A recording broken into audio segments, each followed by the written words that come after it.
నేను చేసినటువంటి కార్యక్రమం అల్లూరు పంచాయతీని నగర పంచాయతీ నుంచి గ్రామ పంచాయతీగా మార్చుతానని ఎలక్షన్లో ఏదైతే హామీ ఇవ్వటం జరిగిందో దాని మీదనే నా మొదటి తొలి అడుగు నడిచిందని కూడా ఈ సందర్భంగా మీ అందరికి కూడా తెలియజేస్తున్నాను.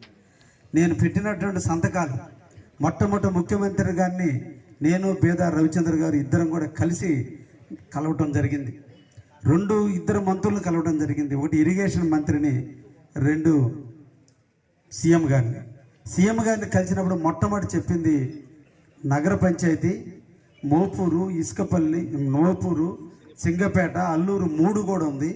ఇక్కడ ఉన్నటువంటి వాళ్ళందరూ కూడా రైతుకు సంబంధించినటువంటి కూలీలు, ముఖ్యంగా ఈ ప్రాంతంలో ఉన్న హ్యామ్లెట్స్ అన్నీ కూడా గిరిజన కుటుంబాలతో నిలయమైనటువంటి అల్లూరు ఈ రోజు నగర పంచాయతీగా మార్చినందువల్ల ఉపాధి హామీ కోల్పోయినటువంటి పంచాయతీగా ఈరోజు మిగిలిపోయింది.